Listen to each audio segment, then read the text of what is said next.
Bum bum bum bum bum bum bum bum bum bum bum bum.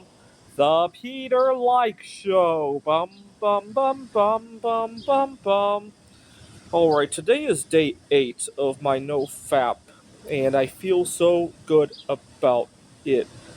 I've learned a couple of hacks on how to do NoFap, and actually, these two hacks probably could apply to a lot of other addiction recovery issues, not just fapping. Number one, and this one definitely applies to other addictions, never think of addiction recovery as giving up the subject of your addiction. Think of it as gaining everything else. It's really that simple. Of course, a caveat of that is that make sure the other things you gain are not less healthy than the thing that you're trying to get off, right? That would be counterproductive. Unfortunately, NoFap has a tendency to do that to me. But never think of addiction recovery as giving up the substance you're addicted to, right? You don't give up smoking, you don't give up drinking, you don't give up gambling. You regain control from those things. You gain all the other things, all the other spoils in life besides those things, right? This one's so that first hack is universal. That second one might not be so universal, but I've learned to stop reading about other people's nofaps. Now, here's why.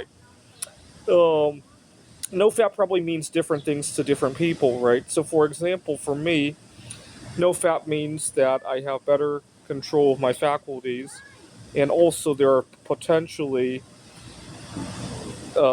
benefits in terms of attraction, right? Apparently, the body gives off various hormones when you stop fapping, but for somebody else, it might mean something completely different, right? It's very easy to get lost if you start reading too much. I don't know if this necessarily applies to other addiction recoveries. When I first quit drinking soda, I was 17, 16 years old. I definitely did read a lot about other people who have quit drinking soda. But even then, you have to read it with filtered eyes, right? You're going to read a lot of people who have tried to quit drinking soda and failed. You're going to read about people who quit drinking soda one day and they got run over by a bus the next, right? I guarantee that those stories are out there. So even if you do read, for me, it's a lot easier to not read about other people's nofaps and enjoy my own. I don't know how it works with other people, but that's what I've been doing. I haven't had a craving in days now, and also, I know this sounds kind of counter to what I just said, but I really love recording these videos. It gives the NoFap a sense of accountability, right? If I have a daily check-in when I'm having a really miserable time about it, and I talk about all the benefits of NoFapping, it makes it really difficult to then cheat, right? It's like, right? The unfortunate thing is, the reason I love recording these on YouTube. There are all sorts of other stuff that I have gotten off of. Right, I don't necessarily come to YouTube to report that it's been 22 years since I last drank soda, or that whatever in this going on in my life. Right, the reason is that unfortunately, NoFap is not something you could easily talk about in your. You certainly can't tell your coworkers about it. You can't tell your boss. You can't tell any close friends. You can't necessarily tell your significant other either. It's one of those. It's one of the driest, craziest addiction recoveries that you can think of. Right? It's just. I wish it were more common to talk. I really do. I really do. We need to start a movement where people can safely talk about NoFap in their everyday lives. Right? Maybe if somebody who was in a high position talk regularly about it, it would make it more open, right? So, for example, if Donald Trump went on the air to talk about how he's doing with NoFap, his sexual relationship with his wife, I wish he would talk openly about it. It would give us, everybody, permission to do it, right? All right, please pray for me. I want you guys to pray for me because I'm just about to travel to Taiwan, and I was thinking how nice it would be to have more money for this trip. What I'm gonna do is I'm just about to. Earlier today, I got a whole box of pennies because I make art out of molten zinc.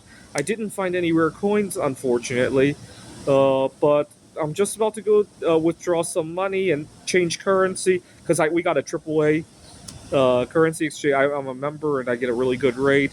And pray that I find one or two notes with like a really wacky serial number. In Taiwan, eight's a very lucky number. So if you get a banknote that says 888888 on the serial number, that could be worth a fortune, right? I usually ask for it to be all changed in like really low denomination, like 100 Taiwanese dollar notes. That way I can get a lot of them to search.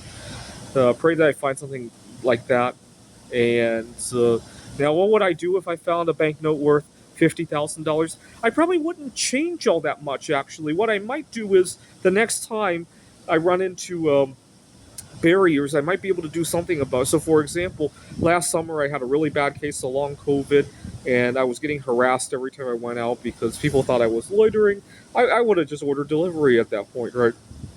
But so pray for that, and it would make the NoFaps a lot easier because I could have other things to divert my attention with, right? But in terms of my career path, I probably wouldn't change a thing. I swear, I pinky swear, this is the Peter Light Show. Bum bum bum bum bum bum bum bum bum bum bum bum.